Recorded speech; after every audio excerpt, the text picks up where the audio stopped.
Meus queridos, aqui quem fala é a Alzira. E eu já tô com 78 anos de estrada nas costas. Nasci lá em Sobradinho, aqui pertinho de Brasília. Mas naquela época, em que a cidade ainda estava engatinhando, sabe? Hoje eu fico pensando em como o tempo passou voando. Como a gente muda. Como as coisas se transformam e, principalmente, como a vida prega peças. Quem me vê agora? De cabelinho branco e sorriso meio sem dentes? Não imagina a quantidade de histórias que eu carrego. Olha, tenho certeza de que vocês vão ficar de queixo caído com o que vou contar hoje. Sim, minha gente, se vocês gostam de histórias de superação, de família e de muitas emoções, é só ficar por aqui. Aproveitem para dar um joinha, comentar de onde vocês estão me ouvindo e compartilhar com todo mundo, porque essa história aqui, Nossa Senhora, merece ser ouvida por quem puder. Vocês conseguem imaginar uma reviravolta que vira o nosso coração do avesso, pois se preparem, que é exatamente disso que vou falar. Eu disse que nasci em Sobradinho, mas a vida toda me considerei uma brasiliense da gema. Afinal, minha família foi parte das primeiras levas de gente que veio pra cá durante o governo de Juscelino Kubitschek. Lá pelos anos 50, quando Brasília estava no papel e nos sonhos, tudo era poeira vermelha. Gente correndo de um lado pro outro. Casas improvisadas. Mas uma energia de esperança que vocês não têm ideia. Quando eu era criança, eu me lembro de ver aquele mar de concreto crescendo diante dos meus olhos. Ainda há um tempo, eu estava comentando com uma amiga minha, Vichy, como tudo mudou. Aquele cerrado árido foi virando uma cidade enorme, com gente de todo canto do Brasil, e eu também cresci nessa mistura toda. Aprendi cedo a ser dura na queda, a encarar sol forte, distância, falta de água. Mas também aprendi a sonhar grande, porque era assim que Brasília nasceu, com um sonho coletivo de gente que acreditava num futuro melhor. Só para vocês terem uma ideia, a minha família veio lá do norte de Minas. Uma mistura de gente parda e branca, tentando a vida, e eu cresci escutando essas histórias de coragem, de como meus pais saíram do interior sem nada e foram trabalhar nas obras, nas construções, no comércio que surgia feito formigueiro. Eles me diziam, Alzira, estuda, minha filha, o mundo é grande e você vai ter muitas oportunidades aqui. Brasília é a cidade do futuro. Eu, pequenininha, ficava meio sem me entender, mas eu carreguei essas palavras comigo durante minha vida. Fui entendendo que a gente precisa mesmo se jogar, se esforçar, acreditar no futuro. Porque o presente, às vezes, dá umas rasteiras tremendas, mas a gente precisa ter fé. E fé eu sempre tive de sobra. Viu tanto a fé em Deus, quanto numa força interior que todo brasileiro carrega, esse jeitinho de dar a volta por cima. E não é jeitinho só de malandragem. Não, minha gente. É jeitinho de criar solução quando não tem. De se unir quando tudo tá difícil. Aliás, olhando para trás, eu percebo que a história que vou contar para vocês começou, na verdade, lá na minha infância, quando eu via meus pais, tios e primos, trabalhando sem parar para construir um futuro melhor para a família. Foi ali que eu aprendi o valor do suor. E foi ali também que percebi como o dinheiro, mesmo sendo necessário, poderia corromper as pessoas se elas não tivessem uma boa base de caráter. A vida foi passando. Eu fui crescendo, estudando em escolas públicas, convivendo com crianças de todos os cantos do país que chegavam a Brasília com a mesma sede de um futuro promissor, mas, meus amores, a vida apronta cada uma. E meu coração não tá nem um pouco leve para contar tudo isso. Só que eu sinto que preciso contar. Sabe, é quase uma missão. Então, segura na minha mão e vem comigo, porque as surpresas vão aparecer. Agora, antes de entrar no assunto mais sério, quero pedir que vocês deixem nos comentários se vocês também já tiveram alguma decepção grande na vida, principalmente envolvendo família ou herança. Parece algo meio novela das 8, né? Mas a verdade é que essas coisas acontecem de verdade. Viu? E quando rolam, nossa, é um baque daqueles. Eu tô falando isso porque, aos 78 anos, eu descobri que o meu próprio filho, o meu caçula, que eu embalei nos braços, amamentei, cuidei, criou uma armadilha para ficar com todo o patrimônio que eu demorei décadas para construir.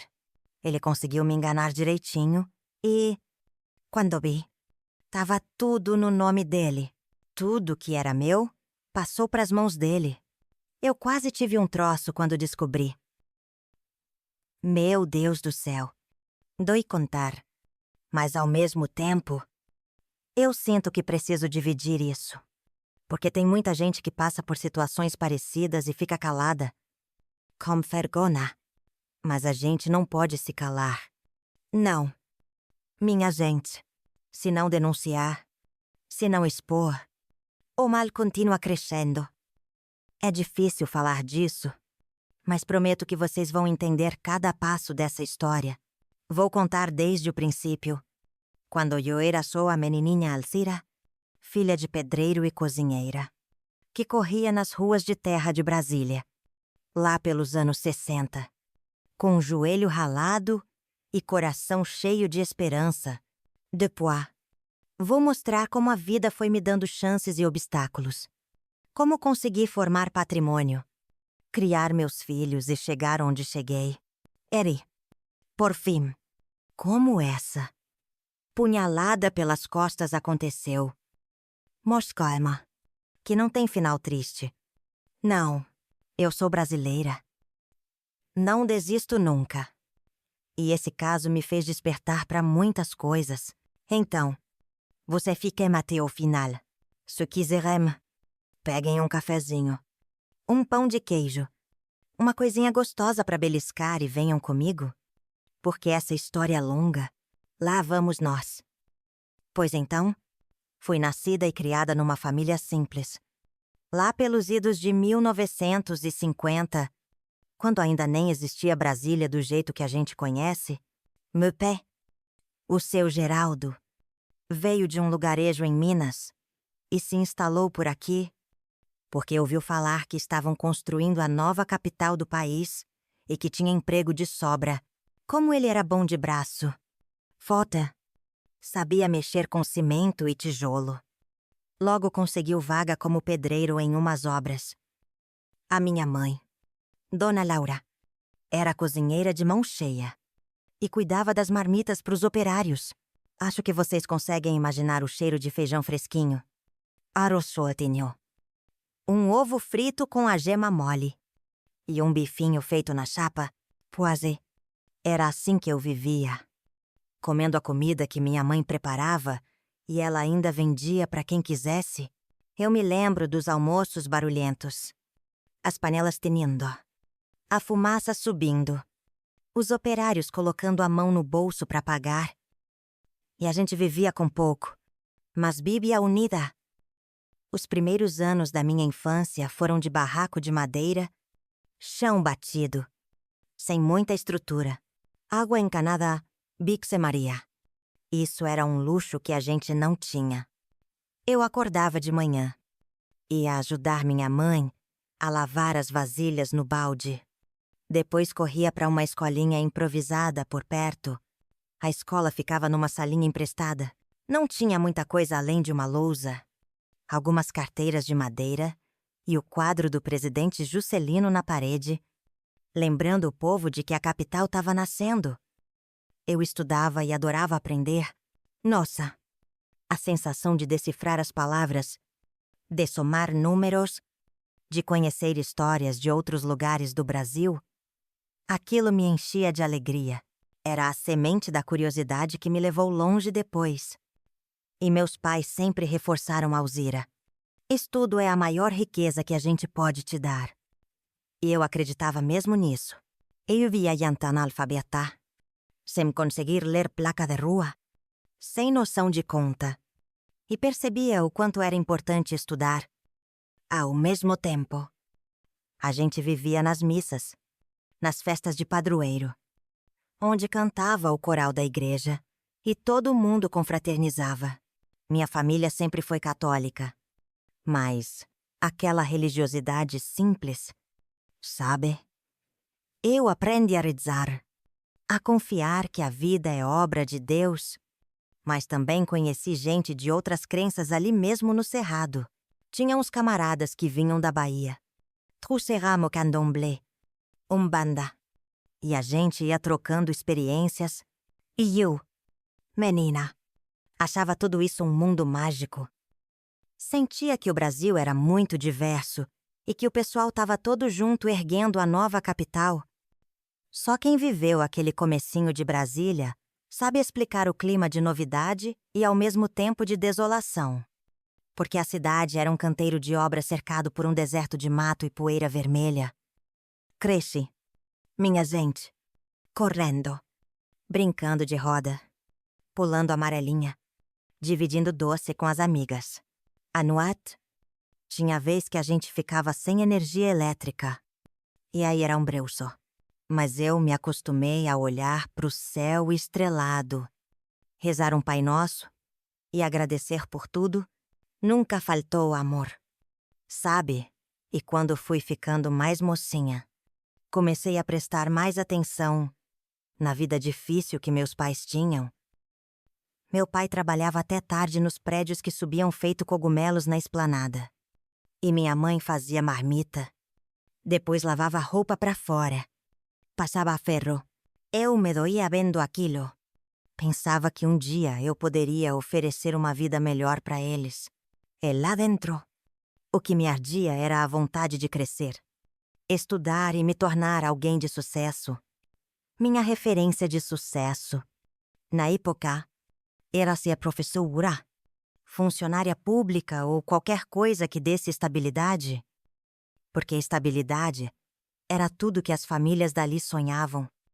Com o tempo, minha mãe foi juntando umas economias, quando eu tinha lá meus 12 anos.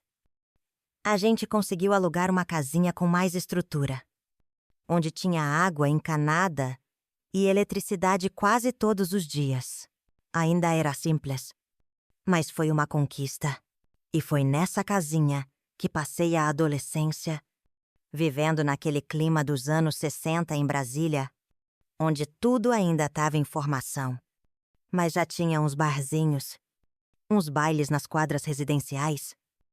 Eu me lembro de quando aparecia a moda da Jovem Guarda, do Roberto Carlos. E o pessoal ouvia aquelas músicas em rádios enormes. Eu achava o máximo. Daí, quando fui chegando aos 16 anos, quis trabalhar para ajudar em casa. E fui ser balconista de uma pequena mercearia. Ali eu ganhava uns trocados.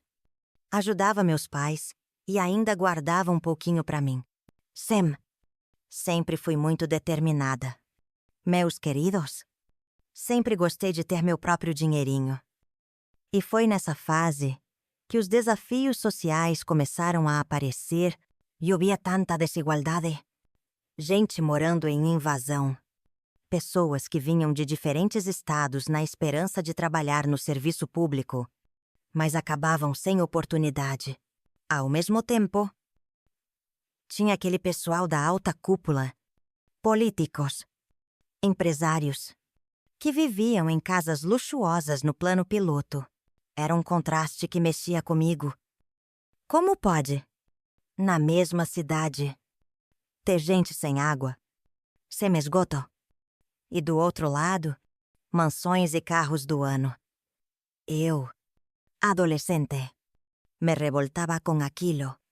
Mas também não sabia muito o que fazer além de trabalhar, estudar e tentar minha sorte, Foi então que decidi. Vou me preparar para concursos, mas o destino, minha gente, tinha outros planos. É aquela história. A gente planeja, mas às vezes Deus e a vida botam a gente em outro caminho. Terminando o ginásio, entrei num curso técnico de contabilidade, porque era o que tinha por perto. E eu achei que poderia me ajudar a conseguir um emprego estável.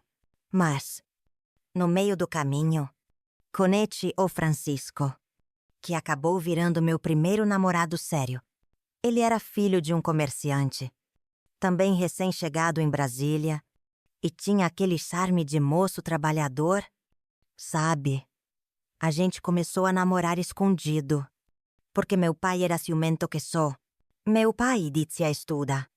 Menina, homem não some do mundo, mas a oportunidade de ter uma profissão some, e ele não estava de todo errado. Mas eu estava cega de amor. Naquela época, também não tinha muito diálogo sobre certas coisas. E a gente vivia mais na base da obediência aos mais velhos. Então, eu tentava equilibrar. Trabalhava de dia, estudava à tarde e namorava quando dava. E assim fui tocando a vida. Com 17 para 18 anos, engravidei. Pronto. Foi um rebuliço. Minha mãe ficou desesperada. Meu pai queria matar o Francisco. E eu fiquei entre medo e alegria. A gente decidiu se casar. E foi aquele casório simples, com bolo de fubá, refrigerante, e a família toda apertada numa igrejinha. Mas, olha, foi bonito. A gente riu. A gente chorou. E eu me senti a pessoa mais feliz do mundo naquele dia. Falei pra mim mesma. Agora começa a minha família. Vou fazer certo. Não vou dizer que foi fácil. Eu tive que parar o curso técnico. Cuidar do bebê que nasceu pouco depois. E o Francisco trabalhava como balconista na loja do pai dele. Era pouco dinheiro. Mas com a ajuda dos meus pais, a gente foi levando. Aos poucos. Consegui me arranjar vendendo salgados e doces para a vizinhança. Essa área. Pessoal. Aprendi com minha mãe a cozinha de marmita. E adaptei para fazer a coxinha. Empadão. Bolinho de chuva. Vendia, porta a porta. Brasília ainda estava crescendo. Mas já tinha bastante gente para consumir. E eu fui fazendo meu pé de meia. Sempre gostei de poupar. E o Francisco também não gastava muito. Só que veio a ditadura militar. M64. E aquele clima tenso na política, a gente via soldados nas ruas. Houve boatos de gente sumindo. E dava um medo danado. Mas, como tantos brasileiros, a gente seguia a vida sem se meter muito em política, porque achava perigoso. E assim os anos foram passando. Tive mais um filho. E logo depois, nasceu o caçula, que anos depois iria me dar a pior decepção da minha vida. Minha gente, vocês não imaginam o quanto eu trabalhei para criar esses meninos. O mais velho se chamava Francisco Júnior. O do meio se chamava Geraldo, em homenagem ao meu pai. E o caçula, que me apunhalou, se chamava Celso. Vou falar-me d'eux de pois. Mas, naquela época, ele era só um bebezinho de cabelos pretos e cacheados, que vivia grudado no meu colo. Eu fazia tudo por esses meninos. Queria que eles tivessem estudo, que pudessem frequentar as melhores escolas particulares. E eu e o Francisco lutamos muito para isso. O pai dele também ajudava um pouco, mas era mão de vaca. Sabe? Então, a gente se virava, e eu me orgulho de dizer que dei uma boa base para os três. Eles foram crescendo, entrando em boas escolas, depois faculdades particulares. Sem, porque eu continuei trabalhando. Juntei dinheiro. Comprei um pequeno terreno. A vida foi me sorrindo, e eu fui retribuindo com muito suor e fé. Ainda convivíamos com aquela desigualdade em Brasília, mas a gente conseguiu se estabilizar. O Francisco conseguiu abrir, com a ajuda do pai, uma mercearia própria em Sobradinho. E foi crescendo o negócio. Eu me meti nas contas, porque lembrava do pouco que aprendi no curso técnico e a gente prosperou. Nesse meio tempo, eu tentava também me instruir, fazer pequenos cursos de extensão, tudo para ajudar a família. E, não vou mentir, a gente viveu alguns momentos de aperto. Teve aquela época dos anos 70 que a economia dava uns solavancos. Teve a crise do petróleo. E tudo ficava caro. Mas o brasileiro se vira. Eu fazia promoção de salgados na porta da mercearia. O povo vinha, comprava. E a gente ali se sustentava. Os meninos estudavam, brincavam. E eu e o Francisco nos mantínhamos unidos. Pensávamos, Deus, obrigada por essa família linda. Mesmo com as brigas naturais de casal, a gente se amava. O tempo passou, meus queridos, e eu vi a cidade se modernizar. Quando chegou a Copa de 70, eu tava lá, torcendo pro Brasil, escutando o jogo no rádio, vibrando com o Tri. Foi uma festa. Mas, ao mesmo tempo, na política, ainda rolava repressão. E a gente tinha medo de falar de política abertamente. Então, a vida se resumia a trabalhar, cuidar da família e evitar confusão. Alguns parentes meus, mais engajados, foram perseguidos. Mas a gente conseguiu não se envolver diretamente. E assim foi indo. Os meninos chegaram na adolescência nos anos 80, quando o Brasil passou por uma fase de transição, com a campanha das diretas já, o fim da ditadura. A gente sentia uma certa esperança no ar, mas também tinha aquela crise econômica, a inflação lá em cima. Eu me lembro de ir no supermercado, ver o preço do arroz, mudando todo dia. A gente colocava etiqueta nova nos produtos toda semana. Coisa de doido. Vocês conseguem imaginar. Geraldo e Francisco Júnior cresceram e sempre foram meninos dedicados, estudiosos. O Játula, o Celso, era esperto, mas lavado, sempre cheio de novas ideias. Eu achava até bom, porque a esperteza dele talvez se convertesse em empreendedorismo. Quando ele tinha uns 15 anos, já montava bancas para vender doce de leite. Vendia caneta para os colegas. Inventava 1000 coisas para ganhar dinheiro. Parecia que o garoto tinha nascido com um instinto para negócio. Eu até tinha orgulho. Dizia pro Francisco, olha só, esse menino vai ser o nosso orgulho. Viu, vai longe. E meu marido concordava. Não tinha sinal nenhum de que, no futuro, esse menino seria a minha pior decepção. Mas a gente não lê o futuro. Tonê. Já naqueles anos 80, eu e o Francisco começamos a ter mais capital. A mercearia se tornou um mercadinho maior. Contratamos funcionários. Conseguimos comprar um terreno e construir uma casa grande para toda a família. Foi nessa época também que fui me aproximando mais da igreja novamente, participando de grupos de oração, fazendo obras de caridade. Eu gostava de ajudar. Me sentia bem servindo as pessoas. Lembro que sempre levava os meninos comigo nos mutirões de doação. Ensinava a eles a importância de partilhar. Na minha inocência, eu achava que estava ensinando todos a serem generosos. Será que falhei?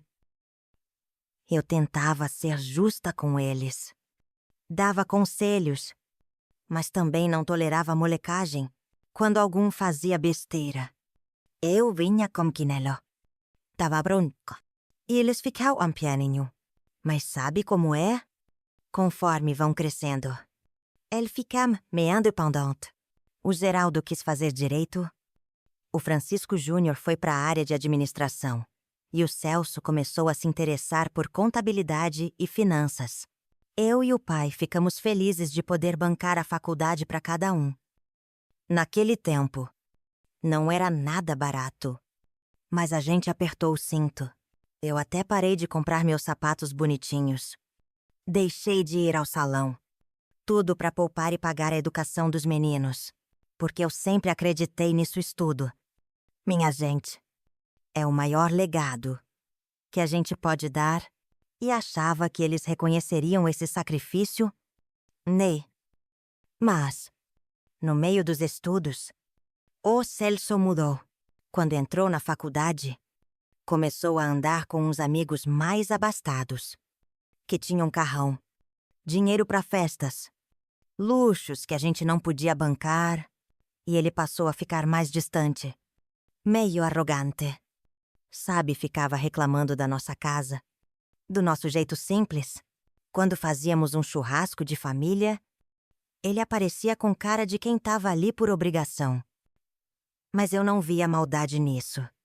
Achava que era coisa de adolescente tardio, que logo passaria. Ao mesmo tempo, ele continuava tirando boas notas. Ia bem nos trabalhos. Falava em abrir empresa. Fomos apoiando. Quando ele se formou, quis logo começar algo próprio. Mas não tinha capital suficiente. Então, a gente emprestou um dinheiro a ele para abrir um escritório de contabilidade em Brasília, na região central, perto da Asa Sul. Foi o Francisco Júnior quem mais ajudou, porque já trabalhava na administração do nosso mercadinho e tinha guardado um bom dinheiro. Assim, os irmãos se uniram numa parceria. A gente ficou todo orgulhoso, achando que estávamos formando uma família de sucesso. Vocês devem estar se perguntando: e aí? Alzira, cadê o golpe? Calma que eu chego lá. É que essa história toda precisa ser contada, porque cada detalhe mostra como fui caindo nas conversas do Celso ao longo dos anos, depois que ele se estabilizou no escritório. Começou a usar um papo de vou te ajudar a gerenciar seus bens. Mãe, e eu? Sem entender muito de trâmites legais, fui confiando nele. Ele falava daquele jeito doce, mãe. Hoje em dia, tem muito imposto, muita burocracia. Deixa que eu faço esse serviço contábil para a senhora. Vai ser tudo mais simples. O Francisco já tinha falecido nessa época. Sim, meu marido teve um infarto fulminante. Lá pelos meus 60 anos, eu fiquei viúva, com muita dor no coração, mas também com a vida financeira estabilizada, porque o mercadinho funcionava bem. E eu tinha juntado um bom patrimônio. Tinha uma casa grande, 2 apartamentos alugados, um carro e mais um terreno, tudo conquistado com suor de muitos anos. Meus outros 2 filhos já estavam encaminhados, casados, com suas casas, e eu vivia sozinha na casa enorme. Então, o Celso disse que ia cuidar de tudo para mim. Eu, ingênua, aceitei. Durante uns anos, o Celso foi realmente cuidando das contas, dos impostos, da parte de registro. E eu só assinava aqui e ali, sem ler direito, porque confiava plenamente. Ele era meu filho, afinal, e tinha estudado contabilidade. Quem melhor que ele para me ajudar? Eu pensava, enquanto isso, ele ia aumentando o próprio patrimônio. Comprava carro zero. Viajava. Dizia que estava indo bem no escritório. Eu mal sabia que parte do dinheiro que ele esbanjava vinha, na verdade, de golpes que ele me aplicava. Mas, naquele tempo, eu estava num luto prolongado pela perda do Francisco. Meio triste. Sem muita energia para ficar discutindo com o filho. E o Celso usou isso ao favor dele. Pedia documentos. Falava para eu assinar procurações. E eu ia fazendo.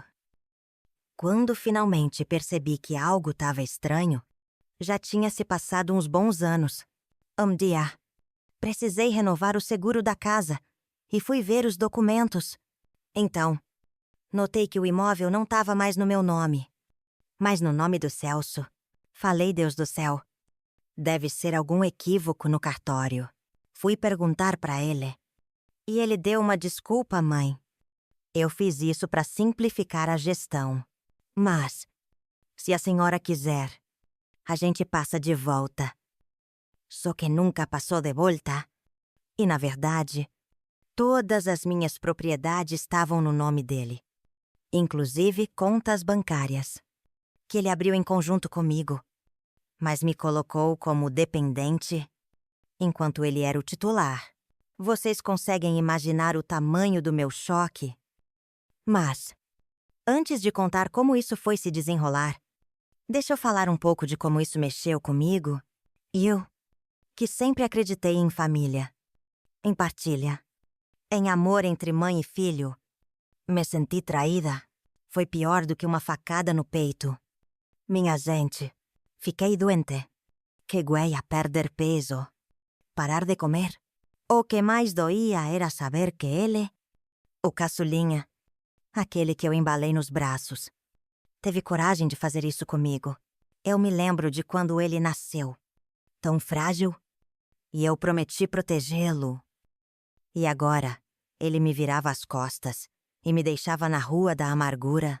Nessa hipótese, eu ainda tinha algum dinheiro guardado na poupança, mas descobri que até ela ele tinha tirado do meu nome. E foi um Deus nos acuda quando percebi que estava praticamente sem nada. Tive que recorrer ao meu filho do meio, o Geraldo, que é advogado. E ele foi quem me ajudou a entender a extensão do golpe. Ele também ficou devastado, porque não imaginava que o irmão faria isso. E é sobre isso que quero falar com vocês. Sobre como o dinheiro pode corromper. Celso foi tomado por uma ganância que eu nunca tinha visto. Não foi de uma hora para outra. Não. Foi aos poucos. À medida que ele foi vendo a oportunidade de se apoderar do patrimônio, ele foi traçando um plano. Ele aproveitou a minha dor pela morte do Francisco. Aproveitou que eu não tinha tanto estudo formal, embora eu tivesse sabedoria de vida, e foi me enfiando em 1000 documentos e procurações que me deixaram sem nada. Sabe aquela expressão comer o pão que o diabo amassou? Pois é, eu vivi isso. Fiquei no sem dormir, corando, sentindo saudade do meu marido, pensando como vou sair dessa. Mas a vida me ensinou a não desistir. Então, eu respirei fundo e decidi. Vou lutar pelo que é meu por direito. Meu outro filho, Geraldo, me pegou pela mão e a gente entrou na justiça. Mas aí vieram advogados do Celso. A briga foi grande. O Celso argumentava que eu havia doado tudo para ele em vida, que eu estava consciente. Mentira pura. Muitos me aconselharam a desistir, porque dizem que briga de família é a pior que tem. E é verdade. Et rien de mais. Mas eu não podia simplesmente abrir mão de décadas de trabalho. As lembranças do meu marido, do nosso esforço, tudo aquilo valia mais do que dinheiro. Era a nossa história, nossa herança de vida. Então, fui até a igreja, pedi proteção a Nossa Senhora Aparecida. São Jorge, pede a Deus para me guiar. Ela, no momento de silêncio, eu decidi não só lutar, mas perdoar. Calma. Gente, não é um perdão bobo. É um perdão no coração. Entender que o Celso se perdeu no caminho. Mas eu, como mãe, não poderia me encher de ódio se eu virasse escrava de ódio. Aí sim, ele teria me destruído por completo. Então, segui em frente, mas com o coração mais leve, confiando na justiça. Foi assim que começou a grande reviravolta da minha vida. Eia, confesso. Eu já estava com bem mais de 70 anos quando tudo isso veio à tona. Alguns podem pensar, Mas como a senhora deixou as coisas chegarem nesse ponto? Eu respondo: confiei. Gente, confiei como toda mãe confia em filho. A gente não quer acreditar que o próprio filho é capaz de um golpe. Mas, enfim, deixa eu contar como a justiça se arrastou por um tempo. Meu advogado, que era o Geraldo, tentou o acordo. Tentou conversar com o irmão, mas o Celso se mostrava frio e arrogante. Chegava a dizer: eu construí esse patrimônio. Ela só me ajudou com documentos. Um absurdo. Eu ficava abalada, mas mantinha minha fé. Enquanto isso, o Francisco Júnior também procurou ajudar, mas o Celso não queria papo. Disse que já tinha gastado dinheiro, que fez investimentos, que não ia devolver nada. Imagine eu, velha, sem meu marido, morando de favor na casa do Geraldo, porque a minha própria casa estava no nome do Celso, e ele me proibiu de entrar lá. Sim, ele chegou a chamar a polícia. Quando fui buscar minhas coisas, foi horrível. Eu me senti uma invasora na minha própria casa. Chorei tanto. E minha gente, não é novela. Não, é a vida real. Mas a nossa vida real, às vezes, parece uma novela das 9. Eu, revoltada. Me lembrava da época em que eu lutava para fazer marmita. E o Celso ali, engatinhando no chão da cozinha. E agora? O que ele fazia comigo, vixe Maria? Que dor sem tamanho. Mas, a cada dia que passava, eu me fortalecia também. Porque via que tinha gente do meu lado, os amigos, a família, até os conhecidos da igreja. Me davam força. Ele dizia a Alzira: continua firme. Ah, justiça tarda. Mas não falha. Nessa luta, fui aprendendo muitas lições. Primeiro, que a gente precisa ler cada papel que assina. Minha gente, isso é que a gente acha que a pessoa é de confiança, mas não dá para ser tão ingênua. Segundo, que a gente não pode perder a esperança, mesmo quando tudo parece perdido. E terceiro, que a família é uma bênção, mas também pode ser a fonte de grandes decepções. E aí eu sei que muita gente que tá me escutando agora pode se identificar. Família nem sempre é sinônimo de união. Infelizmente. Mas eu não me arrependo de ter dado o meu melhor, nem de ter amado meus filhos. Até hoje, apesar de tudo, eu ainda amo o Celso. Afinal, é meu filho. Só que ele precisa aprender que nada justifica tomar aquilo que não é dele. Enquanto o processo rolava, eu tentava retomar uma vida minimamente normal. Fazia crochê. Cuidava das minhas plantinhas. Ia na missa aos domingos. O Geraldo me ajudava financeiramente, mas eu não queria pesar nele. Então, comecei a fazer docinhos para festa de casamento, festa de aniversário. Fui me virando, que brasileiro não fica sem jeito. E sabe o que eu percebi? Que mesmo depois de velha, eu ainda tinha capacidade de empreender, de fazer dinheiro de forma honesta, de trabalhar. Eu me senti viva. Falei, minha gente. Nada de ficar chorando pelos cantos. Vou levantar a cabeça. E assim a vida foi seguindo. Lá pelas tantas, começou a audiência final.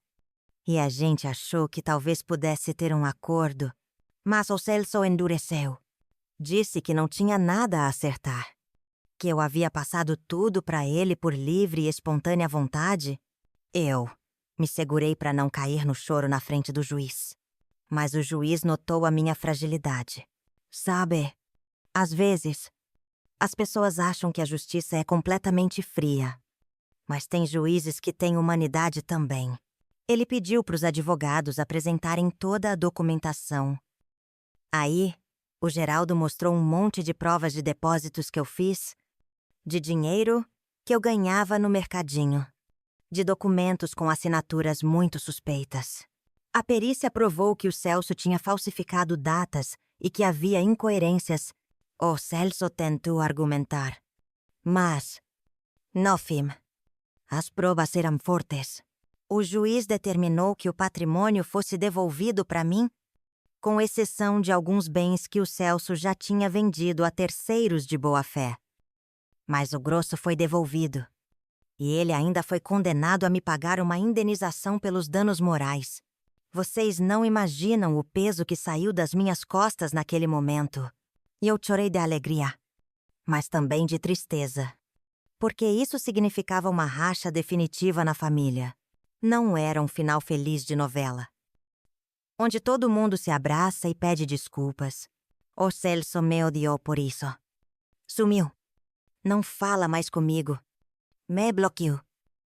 Eu rezei tanto pedindo a Deus que iluminasse o coração dele. Mas até hoje ele não me procurou. Agora, falando para vocês que estão me ouvindo, não pensem que eu fiquei rica de novo. Não, porque até o patrimônio voltar oficialmente ao meu nome, demorou. Tivemos que pagar custos do processo, impostos. E parte do dinheiro que o Celso gastou não voltou. Mas eu consegui retomar minha casa, meu carro, um apartamento que eu coloco para alugar. E já me sinto bem. O resto, deixa ir pra lá, porque minha saúde vale mais. O mais velho, o Francisco Júnior, me ajuda com a administração do que sobrou. E assim sigo a vida. Não é fácil saber que meu filho caçula não olha mais na minha cara. Mas Deus sabe de tudo. O que eu quero dizer é que não me deixei abater. Não desisti de ser feliz. Sigo encontrando alegria nas coisinhas simples do dia a dia. Tomando meu cafezinho. Vendo novela das 9. Indo à missa aos domingos. E sigo crendo que um dia o Celso vai se arrepender. Mesmo se não se arrepender, eu já me curei. Perdoei na medida do possível, mas não esqueci a lição. Agora, deixa eu voltar um pouco no tempo, porque vocês podem querer saber mais detalhes de como construir esse patrimônio. Foi tudo fruto do meu trabalho e do Francisco. Quando a ditadura acabou, a gente aproveitou a abertura econômica, mesmo com a inflação, e investiu no mercado de alimentos.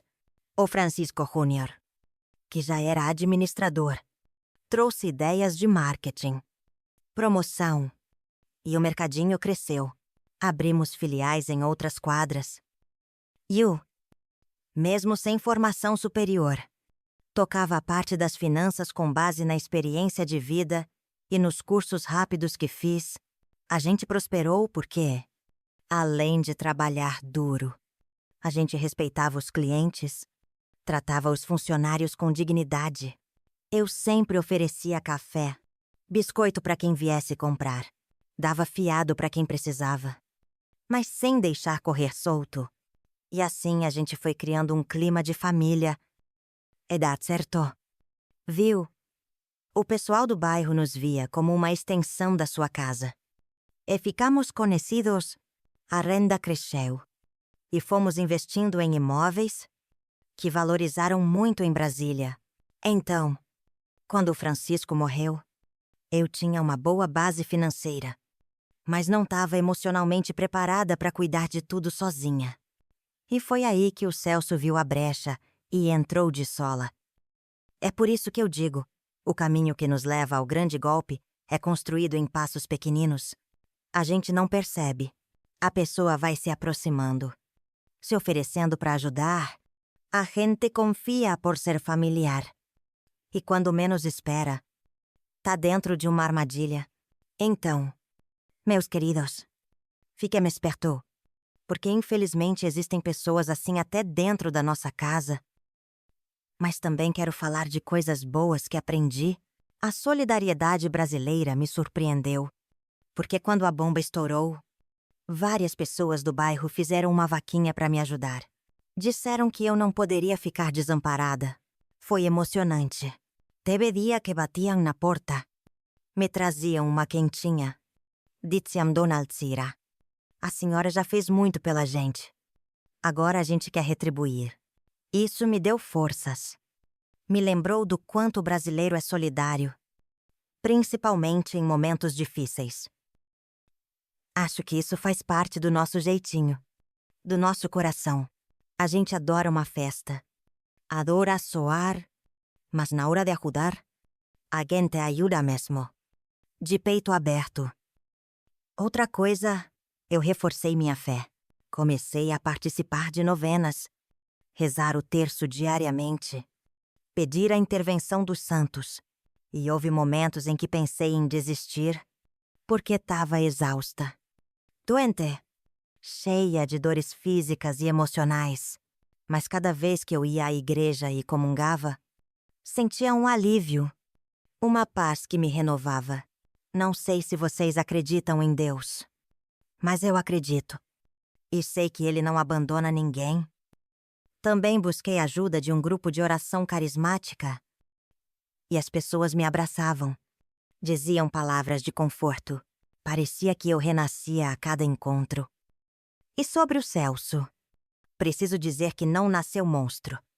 Não, ele era um menino bom. Só que em algum momento, a ambição tomou conta dele. Talvez influência de companhias? Talvez uma fraqueza de caráter. Não quero julgar demais. Mas é a realidade. Ele viu a oportunidade de subir socialmente rápido, de ter luxos, e não pensou duas vezes. Isso fala muito sobre a nossa sociedade, que valoriza tanto dinheiro ou status e acaba se esquecendo dos laços de amor, da moral. Sabe, às vezes, me pergunto se fui eu que errei na criação. Zé, mimai demais. Ou se o Francisco mimou. Mas de que adianta agora ficar remoendo isso? O que eu posso fazer é contar minha história para alertar as pessoas. E por falar em contar história, muitos me incentivaram a transformar meu relato numa novela, num livro. Mas eu preferi essa forma de conversa direta. Como tô fazendo com vocês? Acho que é mais próximo. Mais sincero. E se vocês aí estão gostando, vão comentando. Gente, porque é importante a gente trocar experiências. Vocês já passaram por um golpe de algum familiar? Se sim, eu sinto muito. Se não passaram, se cuidem para não passar, porque a gente nunca sabe. A vida dá cada reviravolta. Agora, deixa eu abrir mais o coração para vocês e falar das minhas emoções nos momentos mais cruciais desse processo. Primeiro, quando caiu a ficha de que o Celso pegou tudo, eu senti uma mistura de raiva, tristeza, culpa, incredulidade. Eu tinha certeza de que era um mal-entendido, mas depois vi as provas de que não era. A raiva vinha com força, e eu pensava, vou matar esse menino. Só que, ao mesmo tempo, vinha a lembrança de ter carregado ele no colo, de ter dado amor. Era um conflito interno grande. As lágrimas vinham sem parar. Ficava dias de pijama, sem querer falar com ninguém. O Geraldo se preocupava. Tentava me animar. Mas eu estava nas profundezas da desilusão. Gente, sentir-se traída pelo próprio filho é uma dor que não dá para descrever facilmente. É como se tudo que você acreditou sobre maternidade, amor incondicional, fosse posto em xeque. Depois, veio a fase da resignação. Pensei em largar tudo, deixar ele com os bens e me recolher. Mas, com o tempo, entendi que não era justo, que eu tinha direito, que não podia abrir mão do que conquistei. Então, a resignação foi substituída por uma força de luta. Meus amigos diziam, vamos lá, Dona Alcira, a senhora não é mulher de se entregar. E eu fui buscando ajuda, fazendo boletim de ocorrência, entrando com ação judicial, denunciando cada irregularidade. Sentia-me velha, mas ao mesmo tempo, com fogo nos olhos. Vivia indo ao fórum, dando depoimento, revirando papéis. Me senti, de certa forma, viva de novo, porque encontrei um propósito recuperar o que era meu e limpar meu nome. No tribunal, a fase das audiências foi tensa. A cada vez que eu via o Celso, meu coração apertava. Ele fingia não me ver. Ou quando me olhava, era como frieza. Eu ouvia ele contando mentiras, dizendo que eu tinha doado tudo. Me dava ânsia de vômito. Eu chegava em casa e me jogava na cama. Pedia para Deus colocar juízo na cabeça dele, mas no dia que o juiz deu a sentença a meu favor, foi como renascer. Senti uma alegria tão grande. Corai, abracei o Geraldo. Claro que não foi uma felicidade completa, porque não era um final mágico. O Celso não me pediu perdão. Não se arrependeu ali, mas eu vi a justiça sendo feita. E isso me deu paz. A partir daí, eu reconstruí minha vida. Voltei para minha casa. Mandei fazer uma limpeza geral. Troquei os móveis que o Celso tinha vendido, pintei as paredes, coloquei flores na varanda. Fiz de novo o meu lar.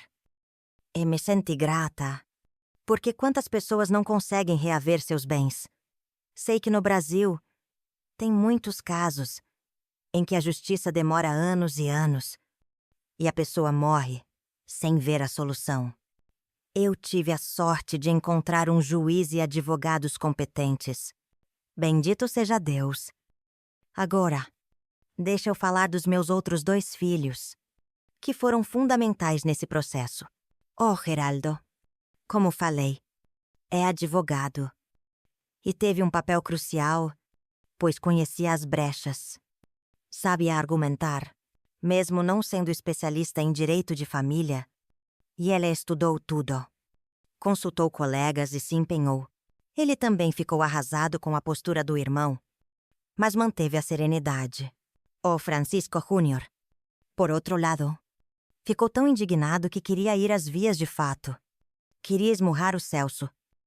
Tive que acalmá-lo, porque violência não resolve nada. Oné, minha gente. Então, ele me ajudou de outro jeito, cuidando das partes administrativas do mercadinho e garantindo que eu tivesse algum rendimento enquanto a gente brigava na justiça. Se me séduit, não sei o que teria sido de mim. Também teve minha comadre, a Ana Paula, que é madrinha do Celso. Ela ficou destroçada quando soube do golpe. Chorava comigo. Dizia, eu falhei como madrinha. Mas eu tranquilizava. Não é culpa sua. Comadre, cada um faz suas escolhas. Ela me apoiou muito.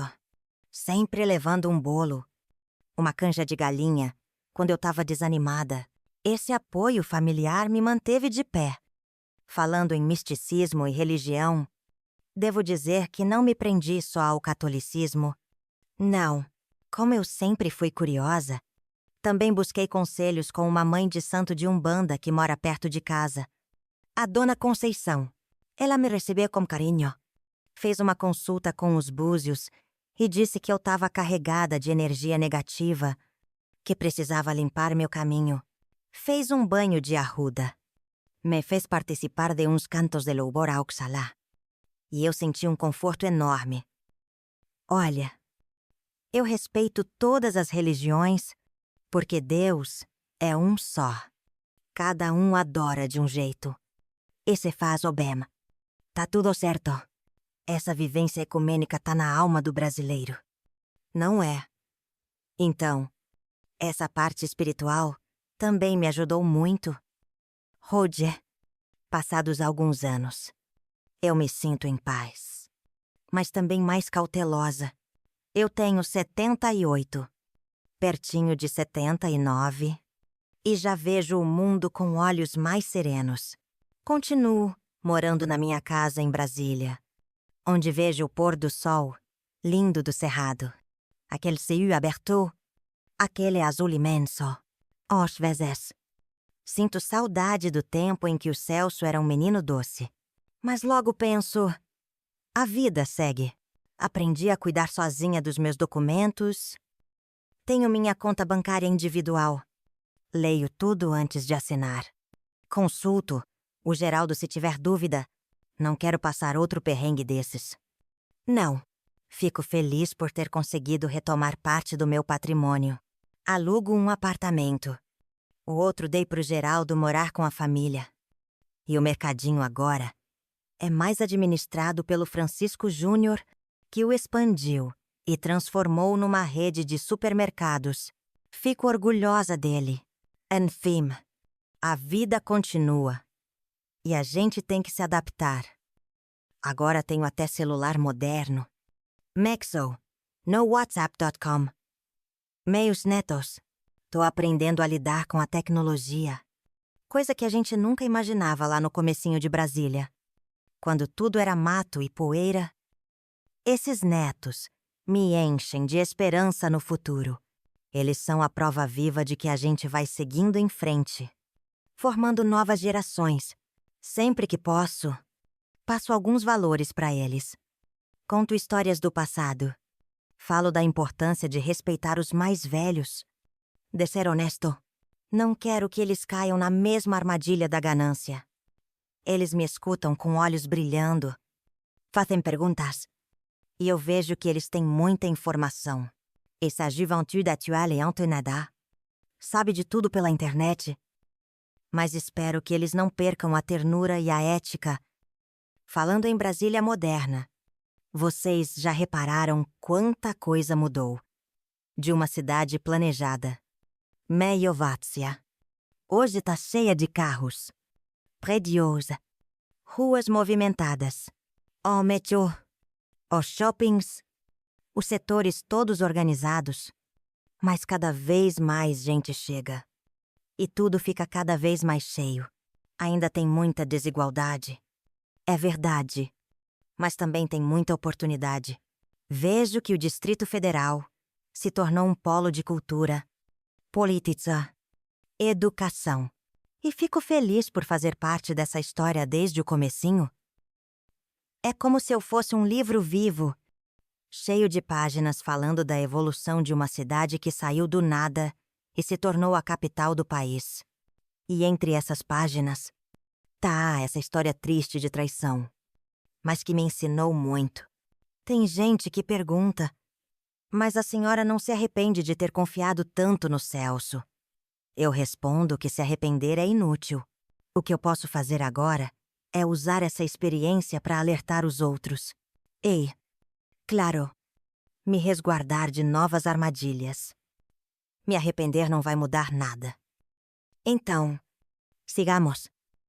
Meus amores, eu não quero finalizar parecendo que é tudo desgraça. Não, é uma história de superação e também de amor. Mesmo que doído, eu sou uma mulher grata à vida.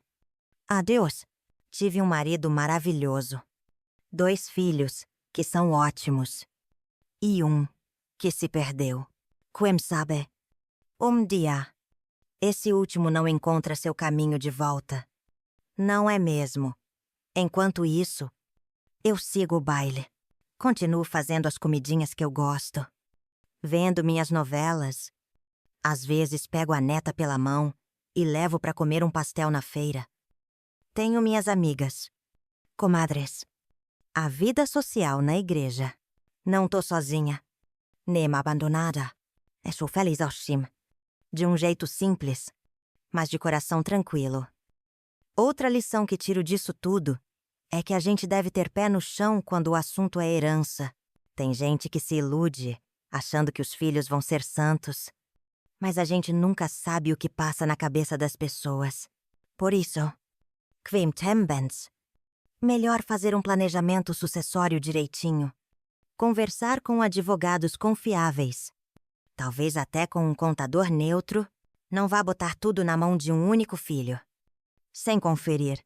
Se eu tivesse tomado esse cuidado lá atrás, teria evitado esse drama todo. Mas a gente é bicho de esperança. Nem sempre confia. Agora eu me protejo, mas sem ficar paranoica. Aprendi. Mas não virei uma velha amarga. Não. Prefiro manter a fé no ser humano e orar para que meu filho encontre o caminho do bem. Ao longo desse relato, falei do passado, do presente. E agora quero falar do futuro. Eu vejo um Brasil que está tentando se reinventar, que passou por democratização, por planos econômicos, trocas de moeda, crises, corrupção, mas também por muita garra e vitórias. Nosso povo é resiliente, e é nessa resiliência que me inspiro. Quando me lembro de todas as fases difíceis que o país enfrentou, vejo que sempre demos um jeito de seguir em frente. E a minha história pessoal é um retrato disso. A vida me bateu forte, mas eu fiquei de pé. E esse é o maior recado que deixo para vocês: fiquem de pé. A vida pode dar rasteiras, mas nós somos fortes. Agradeçam ao que têm. Corram atrás do que querem. Sejam cautelosos, mas não percam a doçura. Se tiver alguém aí que se sente traído ou que acha que não tem mais jeito, confia. Se apega na fé. Procura a ajuda de gente de confiança. E segue. O sol nasce todo dia pra gente tentar de novo. E, com 78 anos, digo que nunca é tarde pra recomeçar. Nunca é tarde pra corrigir o que tá errado e voltar a sorrir. Olhem pra mim, eu me considero vitoriosa. Não porque recuperei bens materiais, mas porque não deixei a amargura tomar conta de mim. Preferi a paz do coração. O caminho do perdão. E tô aqui, contando pra vocês, pedindo que compartilhem essa história, que deem o like, que comentem suas próprias vivências, porque contar e ouvir histórias é curativo, nos faz sentir que não estamos sozinhos nesse mundo. Antes de encerrar, quero deixar uma última reflexão. O Brasil é um país cheio de luz, mas também cheio de sombras. A gente tem a alegria do carnaval, a espiritualidade, a culinária maravilhosa, o calor humano, mas também temos corrupção, violência, desigualdade, e isso se reflete na família. Cada família é um microcosmo do país. Tem amor, tem briga, tem construção, tem queda. Cabe a nós escolhermos alimentar a luz ou a sombra. O Celso escolheu a sombra, mas eu escolhi a luz. E a luz sempre vence. Pode demorar, mas vence. Meu conselho para quem escutou até agora: valorize o que é sagrado. Como a honestidade, o amor e a fé. Esse é o verdadeiro patrimônio. Eu vou ficando por aqui. Minha gente, agradecendo do fundo do meu coração a todo mundo que me escutou. Sei que a história foi longa, mas precisava ser assim para vocês entenderem cada fase, cada desafio. E se isso ajudar alguém, nem que seja uma pessoa, já tô feliz. Lembrem-se, deixem o comentário, compartilhem a história e fiquem com Deus. E não se esqueçam de cuidar bem de vocês, de sua família e especialmente dos seus documentos. Viu? Façam tudo direitinho. Leiam. Assinem com consciência. Não tenham medo de perguntar. Ei, por favor, não deixem de viver o lado bom da vida por medo de ser enganado. A vida é um presente. Cada dia é uma nova chance.